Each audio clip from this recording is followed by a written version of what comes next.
and the cow dies, you must pay for it. All right, so he said, take him to court. They come to the court, right, 5 years. So he took him to court, and the judge said, what's your excuse? What's your reason? He said, I'm patur because I borrowed a cat. What happened to the cat? The mice ate it up. What? The mice ate up the cat. The mice killed the cat. The judge said, patur, he's free from pain because he borrowed a cat. And a cat that mice can beat up is no cat.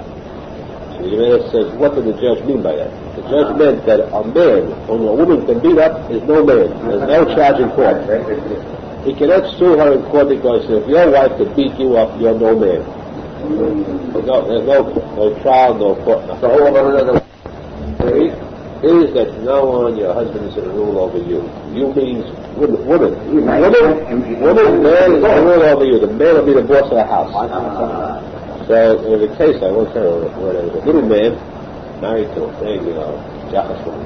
And they got into an argument. She picked up a broom and started to chase him. And he ran under the bed. And he said, but it says, who you shall buy? I'll give you who you shall buy. I'll give you that person. Big of the bed. What happened to him? He couldn't sue her for it. Couldn't sue her. No excuse. Right. However, there's an additional point about that. It says in Choshen Mishpat, the Shulchan Aruch, that if a woman takes a man to court, that her husband beat her, hit her, but the law is they put him in prison. How long? That's a question of how long. To receive possession, you must give something. So the Mishnah Kiddushin says that there are 3 ways in which you can acquire a wife. And one of the 3 ways is kesef, money. You give money, even 1 penny. 1 penny is enough. 1 pruta is enough. In other words, that's the value of a wife. Well, a woman is... This is not a class for women, this is... I'm going to say something. Not pennies, at least 2 cents. But the Gemara says, why is it 1 penny enough? Because a woman is so anxious to get married. Even without 2 pennies. A penny shall give herself away gladly. The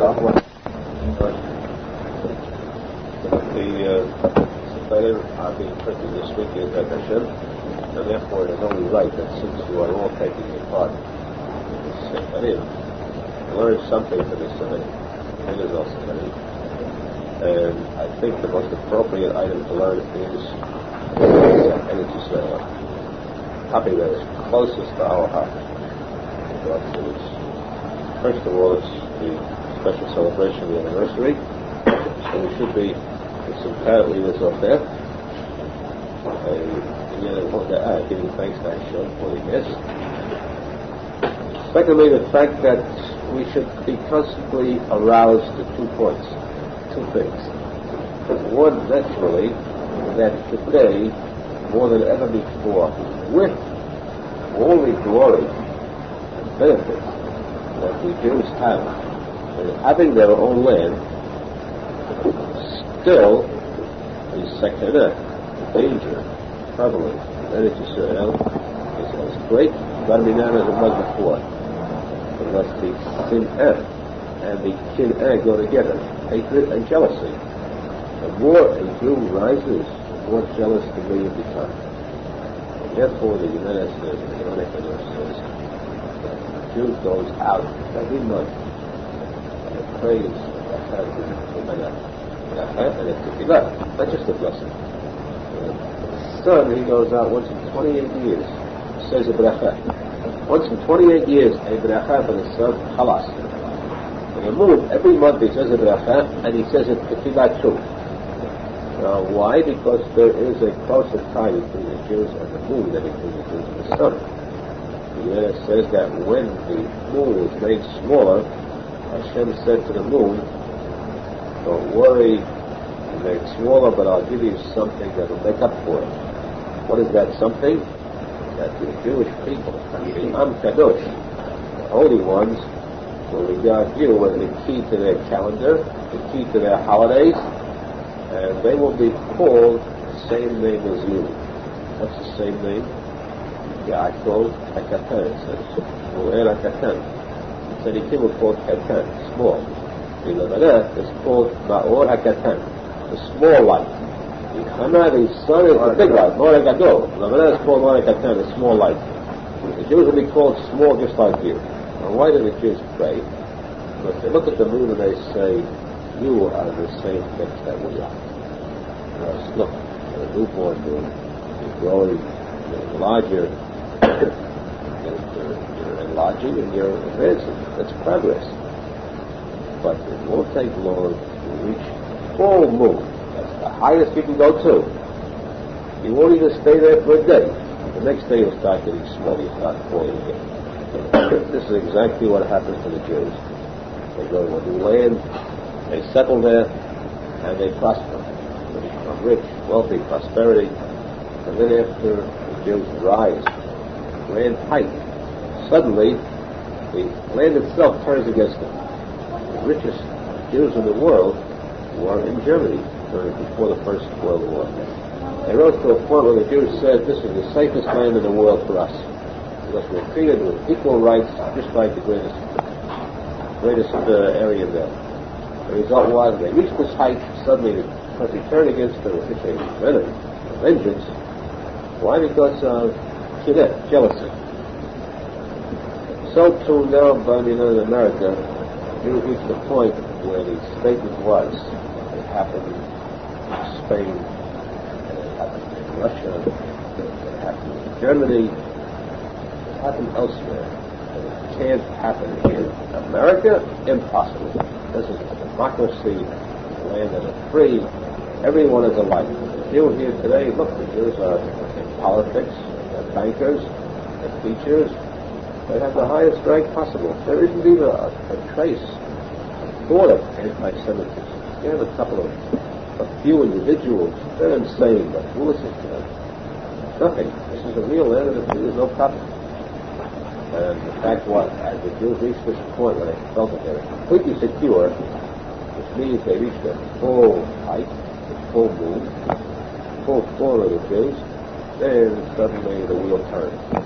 But we see today that the way anti-Semitism has self-permeated, has self-penetrated, filled every single passage, every corner of this country, whether it's in trade or profession or groups or organizations or any colors, the first one to be attacked is the Jew. That's what Shalom, you see that when it comes to the absence of the Jews that helped so much in civil rights, which was a big mistake. They helped me so much, and now in Detroit, couldn't answer worse than Detroit today, in those papers. The black element there have voted on, decided that they're going to take for every piece in Detroit and every Jewish organization, institution, and building, take it over completely and hold it as ransom. Ransom for $500 million. Because $500 million. $500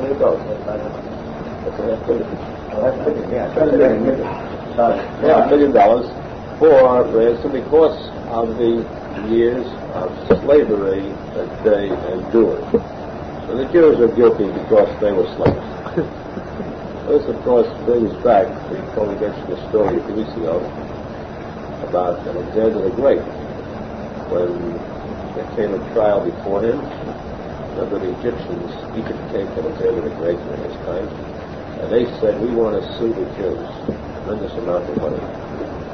Alexander the Great said, fine, let the Jews appoint wise men as their own lawyers and let them come and defend their cause. What is this suit for? The Egyptians said, we want to sue them from what it says in the Torah itself. We're not taking our claim, what the Torah says. The Torah says when the Jews left Egypt, they cleaned out Egypt. They borrowed. It says they borrowed. They borrowed silver and gold, utensils and clothing and everything. They cleaned out Egypt. They borrowed it and took it out with them. They went. They never paid it back. We want that. As descendants of those Egyptians, we want that money back. And everybody said very proof. It says, taking this sentence for the Torah, good claim. So get the Jews to defend themselves. I remember the wise rabbi of the Jews were worried. One day, his name was Gemara of C-Sectarian. He said to the Jew, the claim there, he said, let me go to trial with these Egyptians. Of course, I'm an ordinary person, so at least we won't have any shame. If the Egyptians win this trial, people will say, well, history shows the Egyptians were able to defeat an ordinary person. They outsmarted a plain, simple Jew. That's no shame to the Jews. But if I beat them, that'll be something big. A shame for them, and won't win. So the Chassidus said, go ahead. You don't want to take a chance on disgrace? Go ahead. But there's a lot involved. This involves hundreds of millions of dollars. You know what it means to wipe out, empty out Egypt? The truth, we know the truth, how much money there was in Egypt. The United States there was more money than in Egypt. And all of the gold they rode, all the treasures there are low. So we went to this case. The other guy told me, you hear the claims of the Egyptians, what do you say? He said to the end of the day, I admit it. The Egyptians are right. That's it. He said, certainly, we'll pay it. How much is it? Oh, it amounts to exorbitant sum. Very good. Mark it down. Mark me dirty. I agree. But we agree to that. We owe you that money, fine. We want that money deducted, slight deduction. We have a counterclaim. Egyptians bring the proof from the Torah, and they're willing to accept the words of the Torah. We have a counterclaim for the same pesukim, the same Torah. What's the counterclaim? It says there that the Egyptians made 600,000 Jews slaves for 210 years. Now figure out that salary for 210 years for 600,000 Jews, add up the amount, and then subtract this amount that we owe them, the difference to be paid. 600,000 Jews for 210 years amounts to quite a bit more than the money that was losing at one time. Then the great said to the Egyptian wise men, right? Now, what do you say? So they said, don't hurry, take it easy, spin or shwaya. Give us 3 days' time to figure out an answer. Oh, you got it. 3 days' time, go ahead, come back in 3 days. They left, they sat down, all the wise men, they banged their head against the wall, trying to sharpen their minds. Why? The United States, all the Egyptians decided to go back to court with no use. First thing is, everybody, like the Egyptians, said they run. They left their homes and their fields and they ran. Left the Jews took over their fields, everything. This is exactly the same case. Exactly. Yadushish, the Aharon coming with this claim that we owe them for the time they were slaves in America. We owe them, we made them slaves. Fine, okay. If they're going to take that attitude, you say by the same token, where do you get the idea of slavery? Because it's a matter of principle. We owe them. By the same matter of principle, let's take the same law, moral law, Torah law, biblical law, Bible law, which is a Bible that's not, you better say it's for the Jews alone, but the Bible, the Chumash, is for everybody. And the Chumash, it says, Arur Kenan, Chassidut Aviz Abiz, Ebed Avadim Yehi Re'achav, he shall be a slave always to the others, his brothers.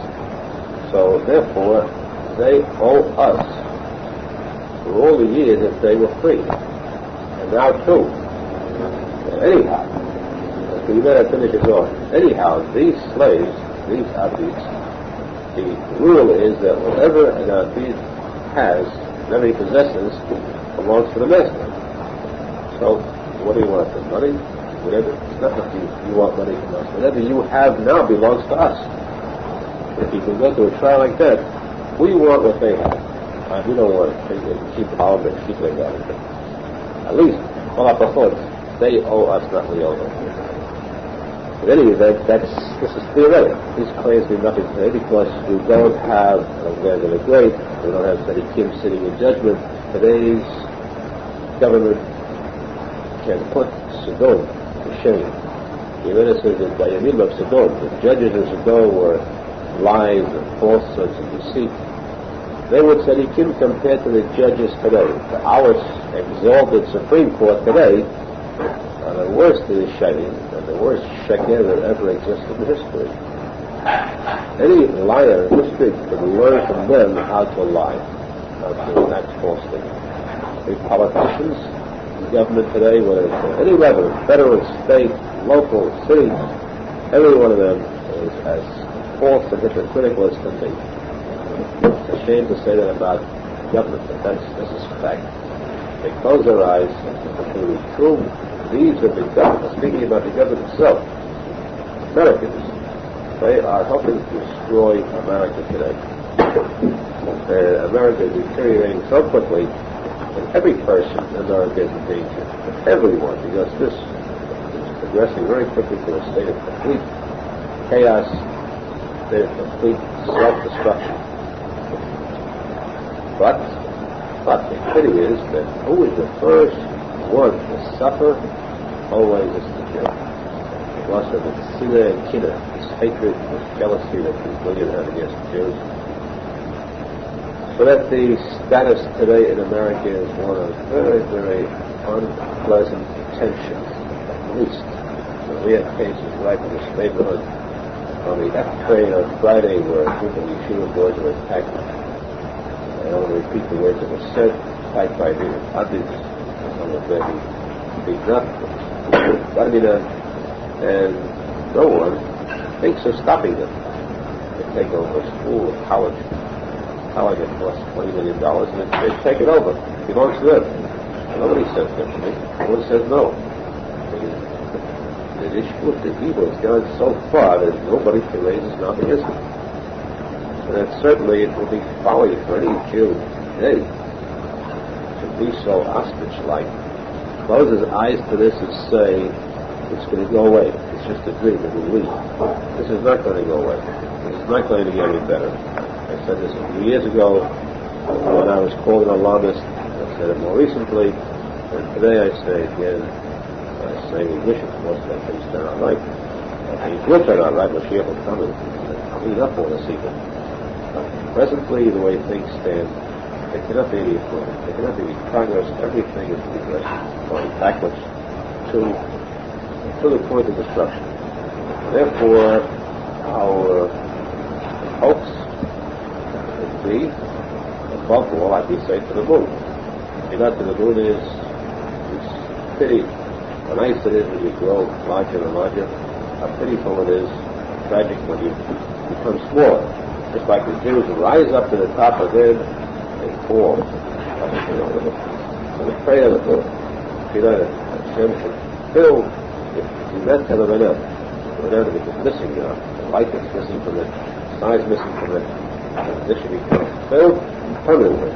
Just as we too wish that when that time comes, we too will rise up and become filled permanently, rise to the top and remain in that correct, true status of glory that we deserve is promised to us.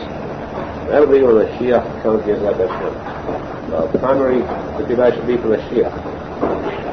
Secondly, we should study for the peace and welfare of Eretz Yisrael.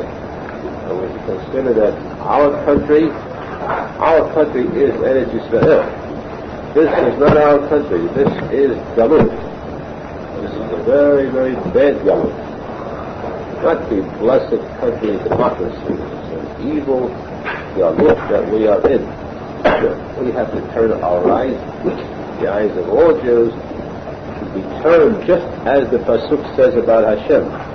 Tamid Eile Hashem Lokechata. The eyes of Hashem, Kaviyachol, are always turned towards Eretz Yisrael. Tamid, that means eternally. Our eyes too follow the same. Towards Eretz Yisrael with a constant hope of being Zocher to go there to stay.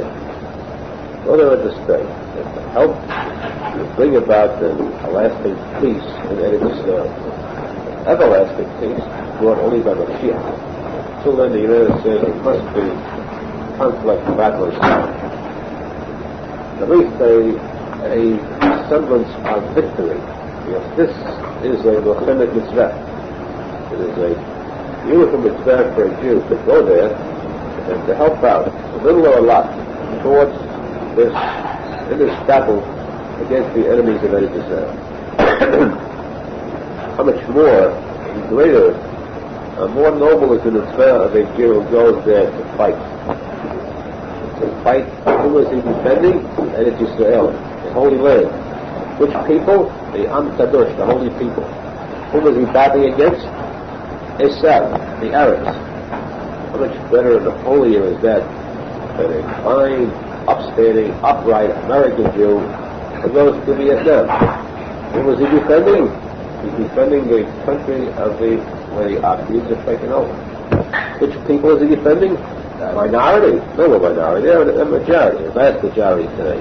That's who he's fighting for, giving his life for this new faction. And who is he fighting against? Fighting against animals. Going against animals that don't count.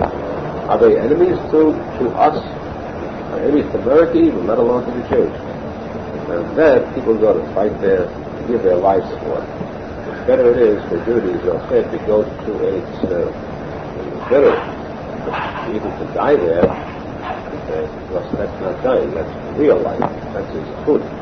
You once mentioned it before that when Chassidus the Teshuva, the person is buried, he returns to dust. He returns to dust. The person is buried. Imagine returning to dust is also important. The dust, the dirt, of Eretz Yisrael is very holy. People who walk on that dirt go to get Eden. When you're buried there, you return to that, you turn into that dirt which is the ground of an Eden, rather than buried here, This is Adma Tumah. The land is Tameh, the air is Tameh. Not just the name of the air. The air is so Tameh that the Halachas did say that if the person leaves Eretz Yisrael, comes into this land of Galut, he becomes Tameh. Just by breathing the air alone, it becomes Tameh. Therefore, this is the main motivation now should be the fourth of Eretz Yisrael. That's why I say this topic is so important, all important. Let us take a few points from Rabbi Arizal, who understood much more than we could about the Kedusha of Eretz Yisrael. Rabbi Arizal says that a person visits the Kiabot, who is the Gibor, who is considered powerful, who is considered weak. Powerful is he who can overcome his evil tendencies, evil inclinations, evil desires, the Yitzhahara that come within him. And also, in order to become a Gibor, you cannot become a Gibor unless you go to Eretz Yisrael, because that's where the Gibor is, that's where the power is. You cannot become a Gibor, which means to be able to overcome any evil. Beat the Sakari Yitzhahara, it's only through Eretz Yisrael. Maybe they'll add by the way. Very important point.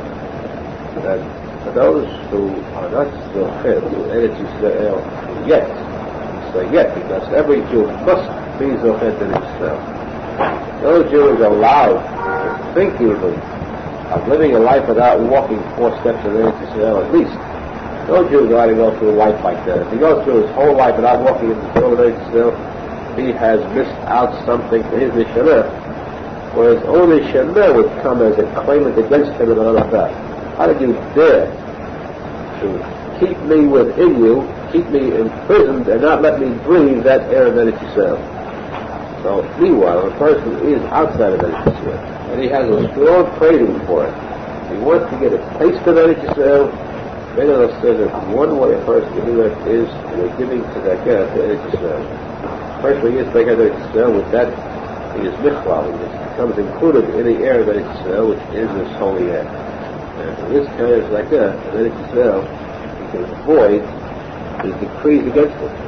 When a person wants to keep the desire of going to Eretz Yisrael, and giving tzedakah there first, will ease the way, pave the way for us to get there. Now, that's before he gets there. Arizal says, but beware. The person wants to get there, and finally is Yocher, is about to make a trip. And making a trip, somebody is losing a customer. He sat down here, outside of Israel, has his shoe in his clutches, and now he's escaping. So what does he Satan say? Satan says, I'm not letting you go so easily. I'm going to go on your ticket together with you. You're not going to escape. If you're going there, I'll go with you. Not only that, but I'm going to try and destroy your trip. How? Not just physically, you stop it from getting there. Get there, of course. But get there, and instead of receiving, this happens too often.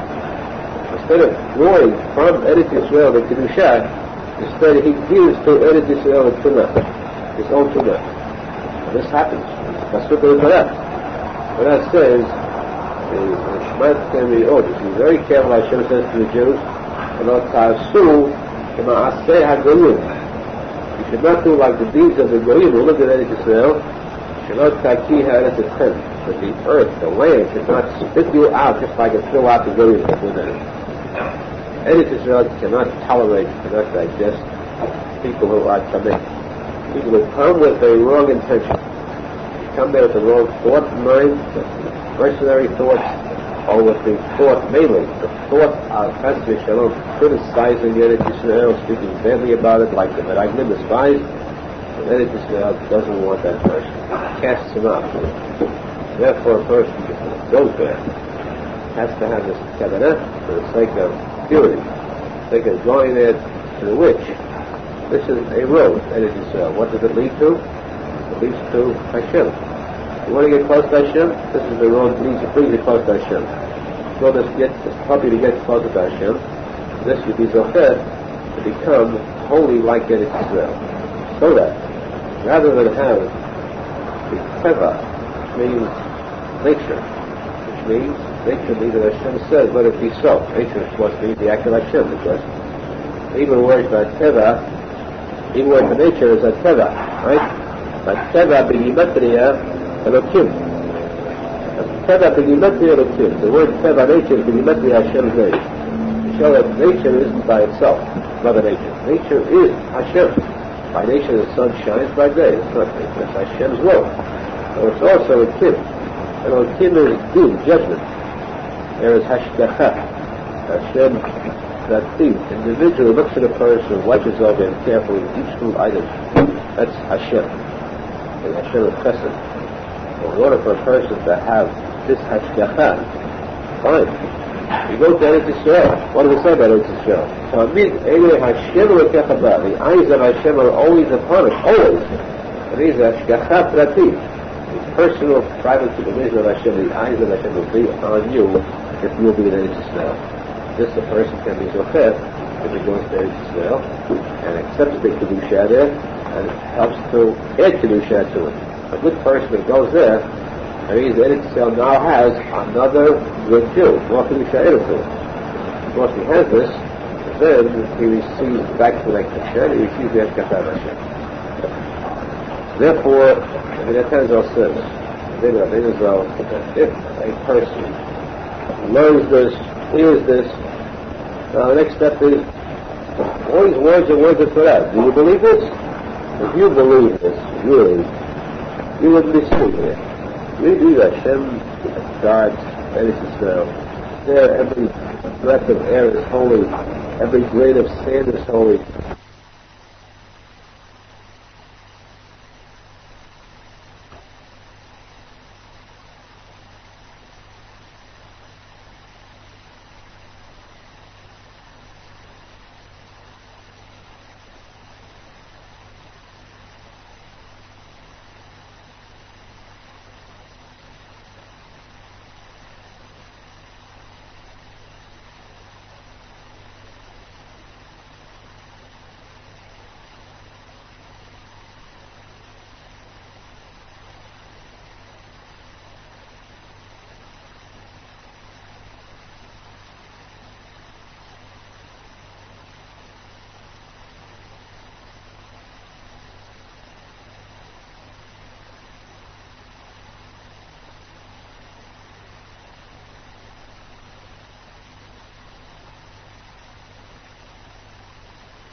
No possible barrier to stop a person from doing this that.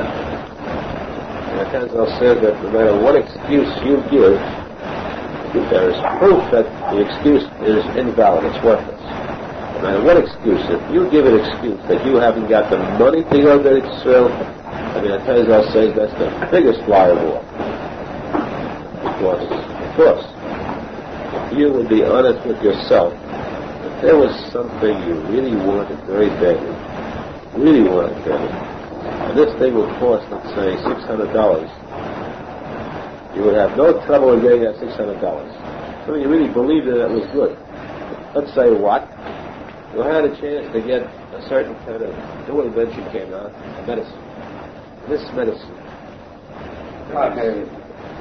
Medicine. A medicine.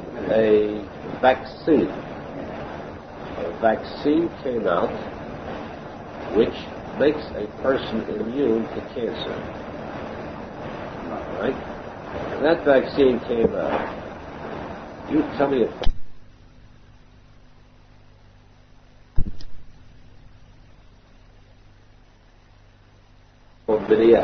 no possible barrier to stop a person from doing this that. And Arizal says that no matter what excuse you give, there is proof that the excuse is invalid, it's worthless. No matter what excuse, if you give an excuse that you haven't got the money to go to Israel, Arizal says that's the biggest lie of all.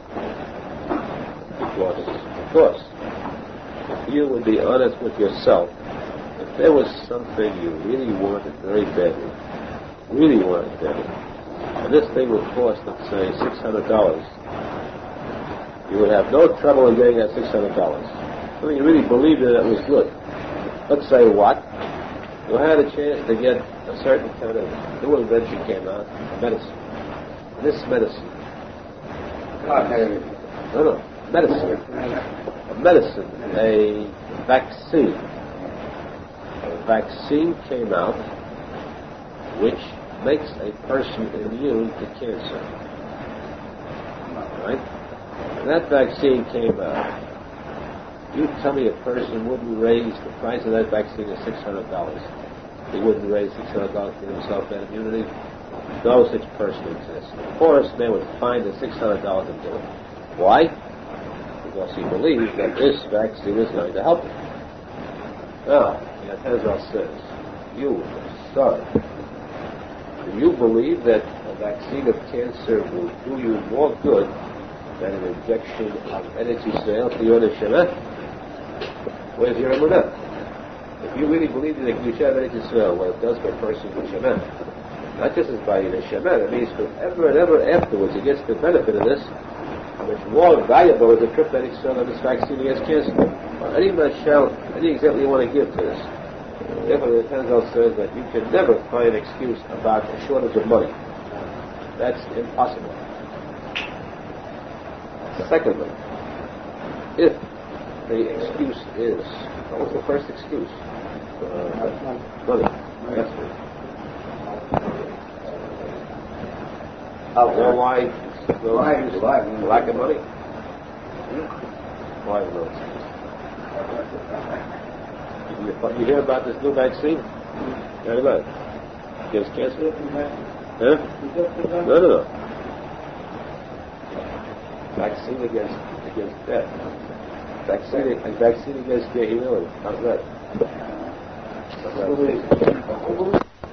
The barrier, the idea of money, the Arizal says, out. What then? So many different barriers. Barrier of difficulty with health, or difficulty with the political situation, war situation. Some they are afraid. That's a war situation, right? Some people they are afraid to go to any city because they hear about the fights going on at the border, the skirmishes, the shooting, the bombing, and so on. Those things. The truth is that if a person, the Zohar says that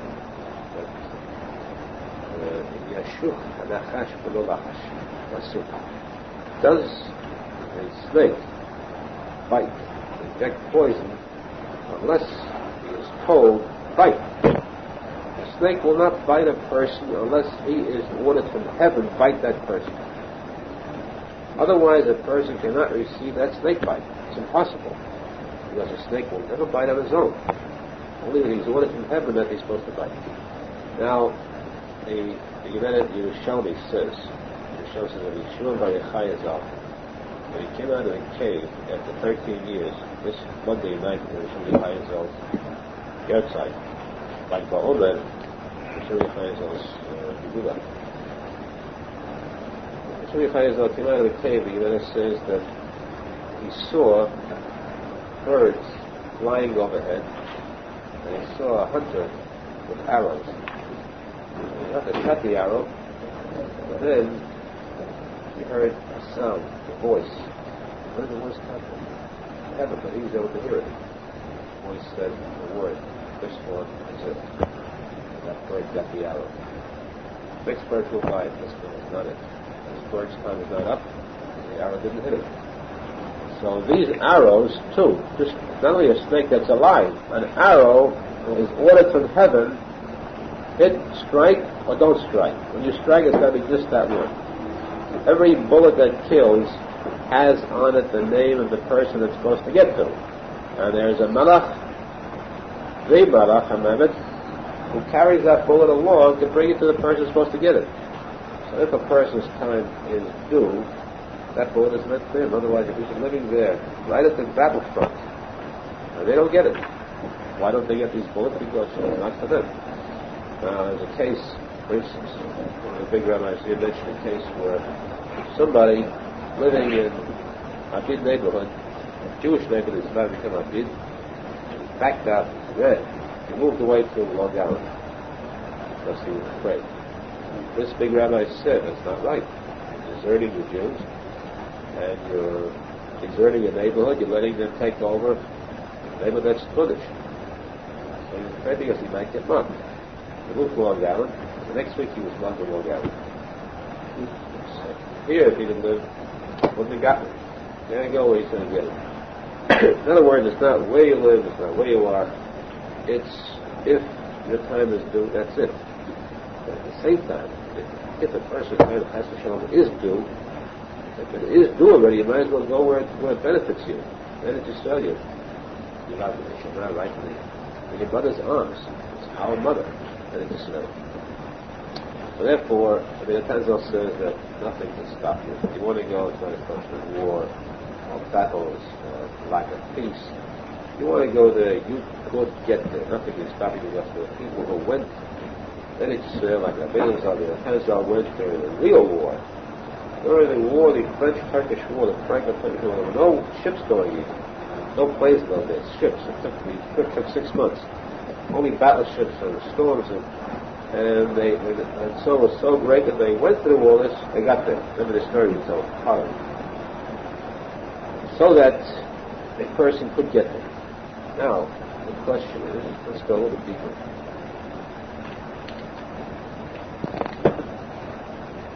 Let's go one step deeper now to concentrate on more. The question is, Eretz Yisrael is so holy, true. Eretz Yisrael, a Jew should strive for it, true. Eretz Yisrael, if a Jew strives for it, he will get there, true. The question, Rabbi Nachman asks, how come that all the striving, all the power spent, and all the sacrifice, and all the prayers, much more than any Jew ever prayed, Moshe Rabbeinu, all the tefillot, is not so hard to get there? How come that the Baal Shem Tov, Baal Shem Tov, father of Chassidut, 200 years ago, was willing to give his life, willing to give his health, willing to give his mind, his brain, his neshama, and he started getting to Eretz Yisrael. He couldn't get there, he got to Istanbul and no further. Why didn't they get there?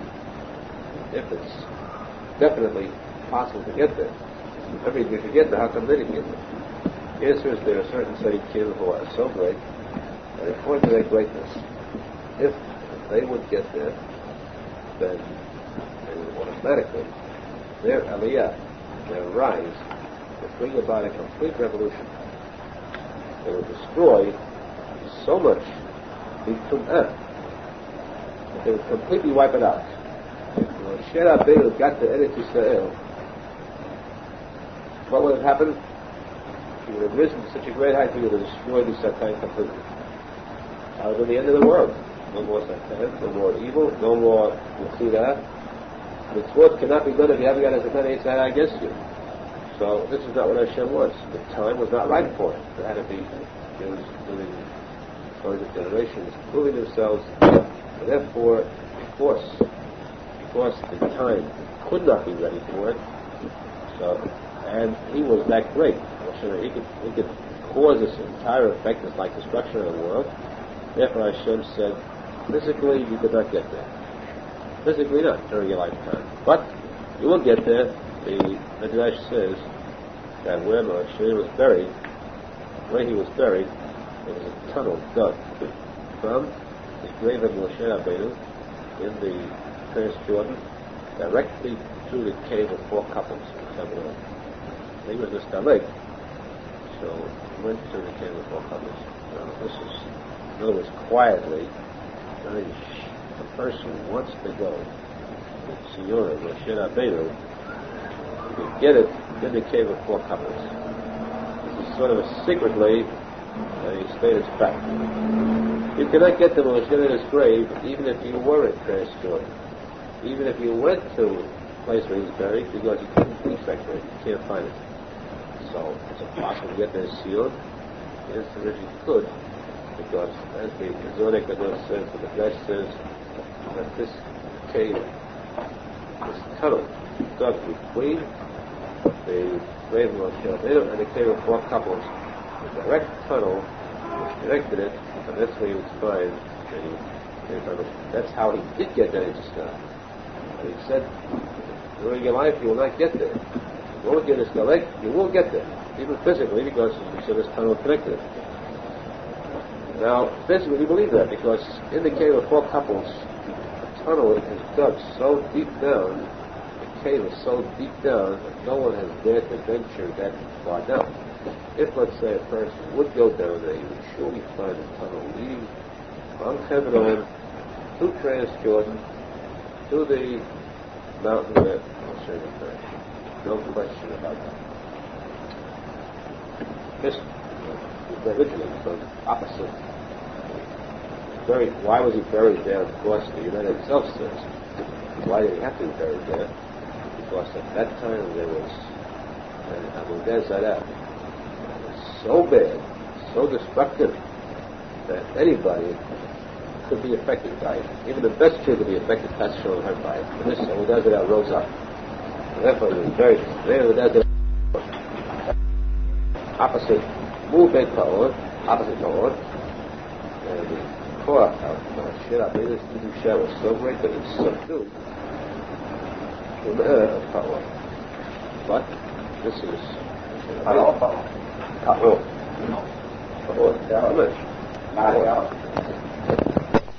that's why the tzadikim did not get there. However, the tzadikim said that everyone else is required as a field to get there. But what is the reason for? This is the reason for Galut in general. The reason that the Jews are in Galut is because if the Jews would have gone Eretz Yisrael remained there, fine, they would have had Eretz Yisrael finished. But the whole world needs a tikkun. Hashem created the whole world and it has to be perfected. How can you perfect the world by having Goyim live there, having animals live there? You have to have Kedusha brought to it. The secret is that actually wherever a Jew lives, the Tahara, purely, that Jew creates the air of Eretz Yisrael. He creates Eretz Yisrael where he lives. So that what are the Jews doing in Galut? They're driven out to every single country on earth, far corners of the earth. They are making Eretz Yisrael out of these distant lands. They have Jews in the way north, the North Pole. They have Jews in the very remote spots of the globe. And the Jews is there, even a very ordinary Jew. He says that Be'achah, he purifies the air. Purify the air, he's taking it to night, and have the Kedusha of Eretz Yisrael. Because he is from the Bnei Yisrael, the same way. And with this, he brings out the Kedusha. It's possible in those places. He brings an air of Eretz Yisrael to it. This is the reason for the galut. Now, of course, there's one very big question that Arizal asks. Powerful question. And this is one of the secrets that Arizal said about, was kept secret with Arizal. Arizal's strictly Israel. The question is that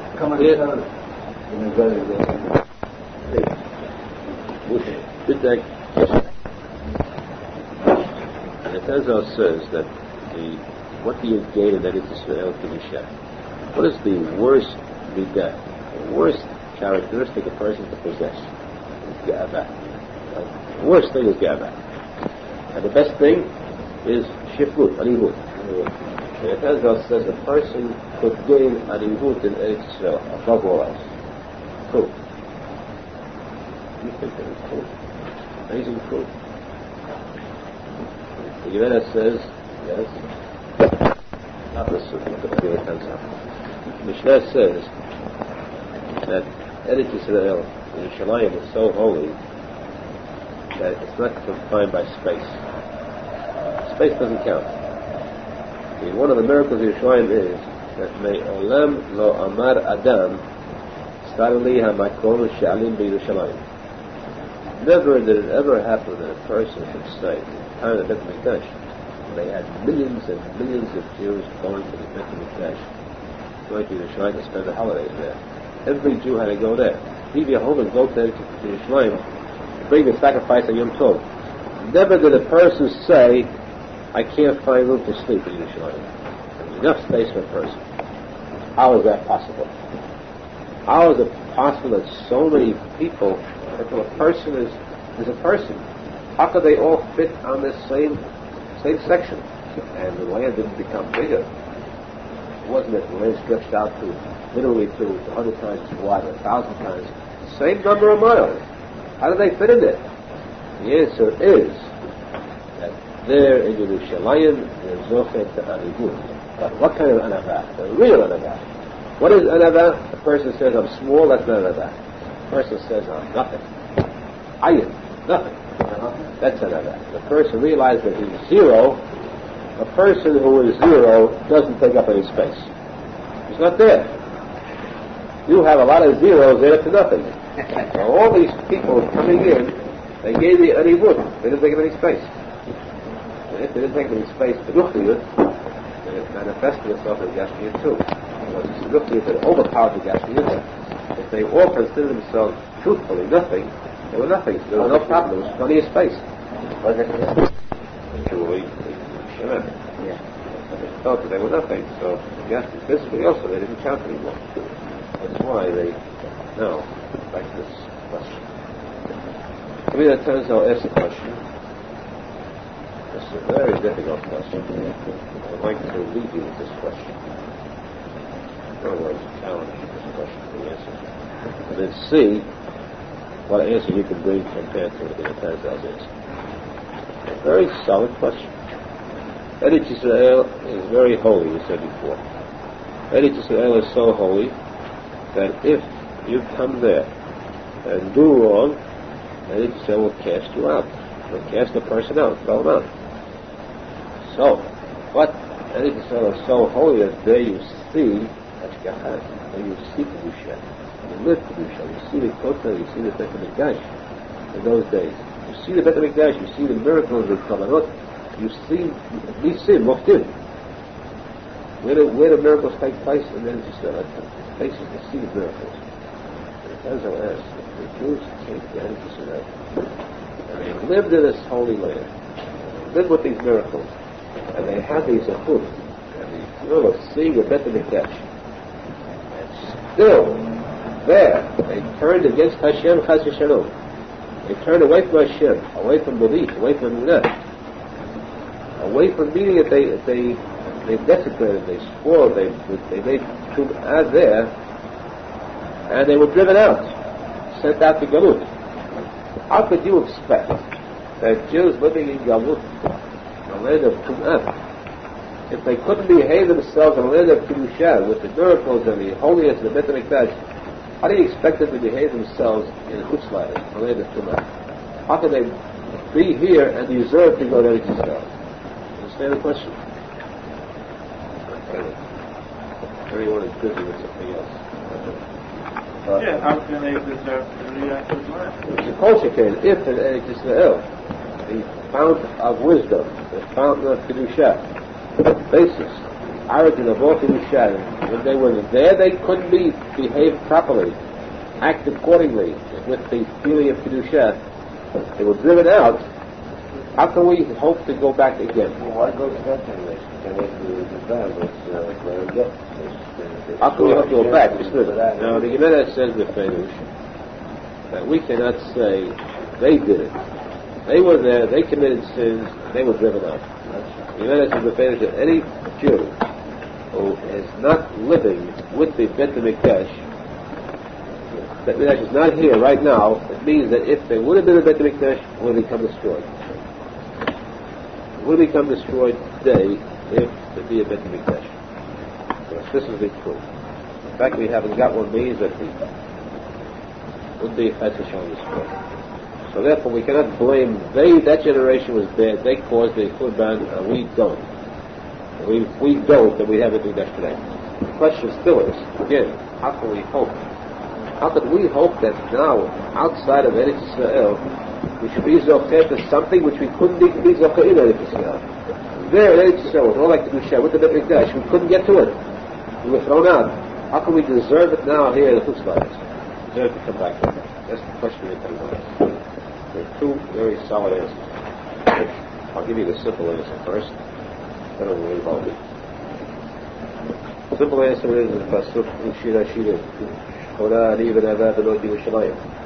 This is not simple. This is very sharp. This is the first chapter of the Kutei Halachot. As it says, Torah Ani V'Nava. The Jews say to Hashem, Hashem, I am black. It's the worst thing possible. Black. Couldn't be worse. Completely stained. Completely stained with sin. Black means the opposite of purity. Completely stained with sin. Look at me. It's a pity to look at. Right? But look around me, and then you'll see how much beauty I have.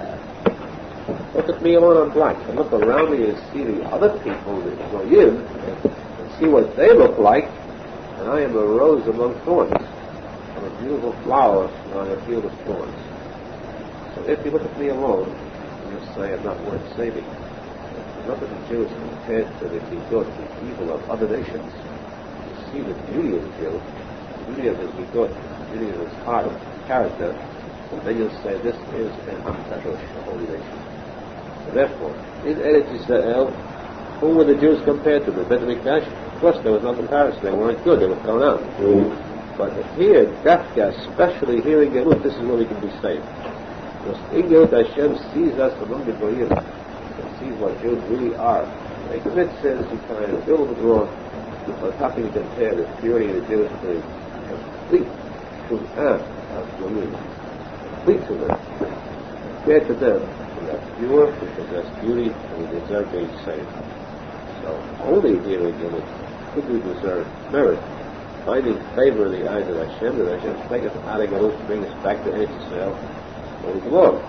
A nation of such beauty of character, beauty of midot, beauty of conduct in purity and character, deserves to be in the Holy Land, not the ones who had it before. This is the reason why, why especially, the Gelut was good for us. Even though we went out to take it with them, we don't conduct ourselves right, this itself will be the key to our being saved and being taken back. Because Hashem will see our actions during the generations. What actions the Jews do? They commit sins. How many thousands, how many billions of Jews, billions upon billions of Jews, with all these sins and all these bad, so-called bad sins, maybe they exist, maybe they don't, probably they don't, billions of Jews with all this bad, still, when it came to the real test, are you a Jew? Will you give your life for it? Billions went to the death, gladly. I'm a Jew, this contribution, I'll die for my religion. This is the Jews outside of it, after the Churban, and yet they died gladly. And not all millions were big tzaddikim. They were plain, simple Jews. Plain, simple ones that died. All went to the deathbed. Where do you find that? How do you edify the do this? Where do you find the case of such purity for Emunah Hashem? So these simple Jews, King Yalud, are the ones who have shown the true character of the Jews. Therefore, the Jews deserve merit completely being saved from expectations. That is our Tikva upon which we face our eternity. That's the first answer, a very basic one, a very important one. Above all, too, a Jew should know that he wants to be Zochet in any Kedusha. They don't use the word Ish HaYisraeli, the Jew, B'nai Yisrael. Remember that time. B'nai Yisrael means children of Israel. Where can you be B'nai Yisrael? In Eretz Yisrael, then you're B'nai Yisrael. Otherwise you're B'nai America. B'nai Harvard, Cornell. Be B'nai Yisrael, Ish Yisraeli, you got to be in Eretz Yisrael only. There you will find the right place. That's the place for you. No, the one said before that person could be such a little bit by giving some example. The one place that is truly, literally, you can share that it's only one. It's stated emphatically. The Jew wants to get the feel that it's really, and he's not there. That can be found only in the Zion of a tzadik. Because the tzadikim pray to Hashem, let my 4 steps of my Zion, 4 amot of my grave, be considered Admat Kodesh, the way of the Eretz Yisrael. That is considered literally, the Baal Shem Tov said, the Perush, for the Talmud, coming to his Zion is the same as going to Eretz Yisrael. It has that condition. Of course, why then people knock themselves up the Eretz Yisrael? The living there could have gone to his Zion and finished. The answer is, of course, the Jew feels it. It's not just going there for the 4 steps, being by the Zion and finished. A Jew feels it, wants to have Eretz Yisrael, where he can walk the 4 steps, and then he can sit down, and then he can eat, and then he can read, or he can learn, or he can go to sleep. Every moment he knows that he's doing all this in Eretz Yisrael. Better to sleep in Eretz Yisrael than to do something good here. As you sleep, breathing air. Breathing in air of Kedusha. It's like taking a tonic, medicine. Oxygen begins to give you entire 6 hours of sleep, you get 7 hours. Something you get more, depends on how lazy you are. The point is that during the entire time period of sleeping, even sleeping, besides being up, the breath is one of Eretz Yisrael. Therefore, the striving of a person should be where whatever he does, he knows this is done in Eretz Yisrael. Actually, to that person who really feels that. So, the point is that we're speaking now only about going there for the 4 steps over a day or so. Right now, the situation is so pressing that we must think very seriously with definite plans about going to Eretz Yisrael to live there. The only way to do that is, well, every person says, let somebody else do it, not me. That, of course, is the wrong attitude. The way to do it is to get to Eretz Yisrael, you must be willing to walk there. Arizal said, he says a person must be willing to walk to Eretz Yisrael. That means he doesn't even have a car fare to get there, and he goes. He doesn't have a car fare to get there. Also, he sure doesn't have money to buy a house there. He's going because he doesn't have a car fare, he walks there. In Eretz Yisrael, he doesn't have a place, money to buy a house when he's got to live in a tent out in the open.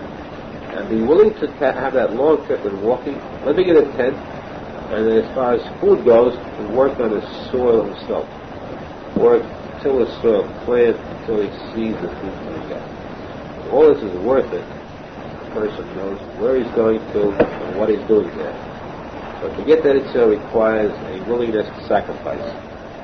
To give up these luxuries that we have here, and know that the Being in it is the biggest luxury possible. There's no bigger luxury for it. But that willingness to sacrifice and give up